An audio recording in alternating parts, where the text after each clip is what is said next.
nagugutom kayo, anong ginagawa nyo? Nagluluto. Nagluluto? Kumakain. O, kung walang pagkain, Bibili.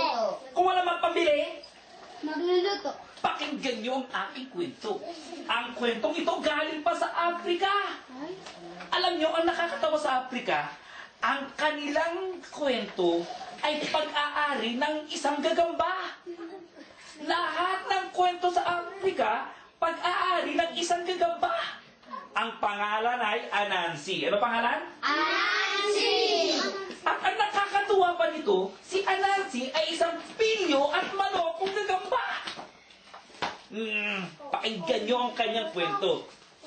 Isang araw, si Anansi palakad-lakad. Paroon, parito, pabalik-balik, paikot-ikot, at panay ang himas niya sa kanyang tiyan. Tapos sabi niya sa sarili niya, sana mayroon akong milon. Sana mayroon akong saging. Sana mayroon akong kamote. At habang naglalakad siya, bigla siya nakakita sa daan ng bato na balot ng lumot. At sabi niya, Ama, pambihirang bato, balot ng lumot. Pagkasabi na niya nun, bigla siyang natumba. Tsug! At natulog siya ng mahimbing. Nung magising siya, nakita niya ulit yung bato. At sabi niya, Ama, pambihirang bato, balot ng lumot. Natumba na naman siya. Tsug! At natulog na naman siya ng mahimbing. Nung magising siya, nakita na naman niya yung bato. Ang sabi niya, Aba, pambihirang bato, balot ng... Hindi ko dapat sabihin yun. Mukhang may magic itong bato na to. Tapos bigla siyang minaisip, Teka! Si Elepante! Maraming milon! Punta kagad siya doon sa bahay ni Elepante. Pagkatapos, kumatok siya. Tok, tok, tok. Sabi ni Elepante, Dokpido, bakit, Anansi? Sabi ni Anansi, Elepante, may pakikita ako sa'yo. Nung makita ni Elepante yung bato, sabi niya, Dokpido, pambihirang bato, balot ng lumot. Nung masabi niya, Tsug! Natulog si Elepante. At habang natutulog si Elepante, si Anansi pumunta sa bahay ni Elepante at kinuha lahat ng kanyang milon. Naku, tuwang-tuwa si Anansi kasi ang dami niyang milon, ang dami niyang pagkain. Tapos bigla niya ulit naisip, Teka, si Unggoy, maraming saging.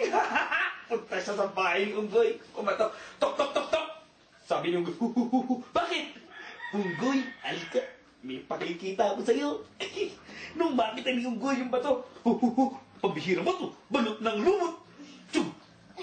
Natulog si Unggoy. Ang taga niya natulog. At habang natutulog siya, si Anansi pumunta sa bahay ni Unggoy at kinuha lahat ang kanyang saging. Naku, tuwang-tuwa si Anansi. Ang dami niyang pagkain. Bigla niyang naisip, si Tigre, maraming kamote.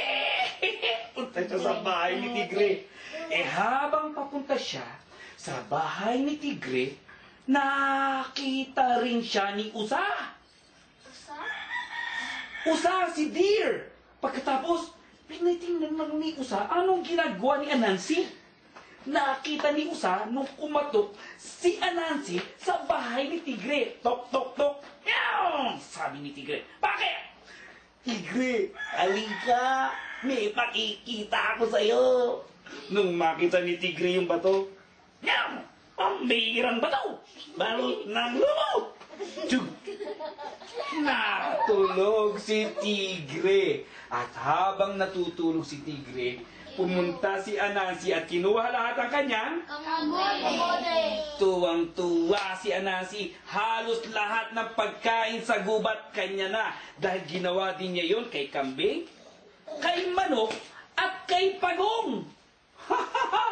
Ang dami na niyang pagkain. At pagkatapos, Nung pauwi na siya, nadaan siya sa bahay ni Usa. Si Usa, hindi ko pa siya naiisahan. Kumatok siya sa bahay ni Usa. Tok, tok, tok. Sabi ni Usa, ano yun, Anansi? Usa, halika. May pakikita ako sa'yo. Nung makita ni Usa, ano yan?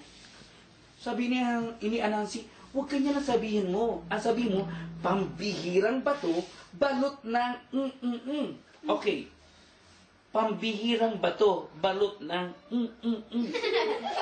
Hindi! Dapat sabihin mo, pambihirang bato, balot ng alam mo na. Okay. Pambihirang bato, balot ng alam mo na. Hindi ganyan naman, Usa! Gayahin mo sinasabi ng mga ibang hayop, pambihirang bato, balot ng lumok! Natunog si Anansi. At habang natunog siya, nalaman, nagising itong si Elepante. Nung malaman ang ginawa ni Anansi, pumunta siya sa bahay ni Anansi, binawi lahat ang kanyang milon. Nung magising din si Unggoy, nung malaman ang ginawa ni Anansi, pumunta siya sa bahay nito at binawi lahat ang kanyang. At nung si Tigre nagising, binawi lahat ang kanyang. At sino pa yung mga nagising? Si Kambing, si Manok at si Pagong.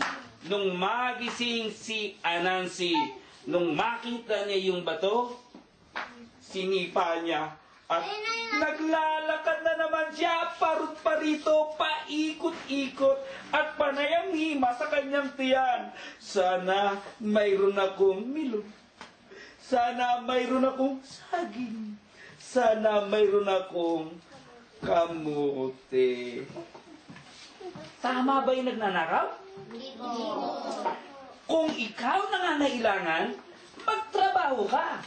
Kung wala ka pang trabaho, matuto kang humingi.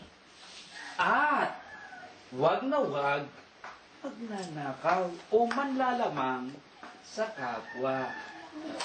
Gagayahin pa si Anansi? Hindi po. Palakpakan natin ang Panginoon.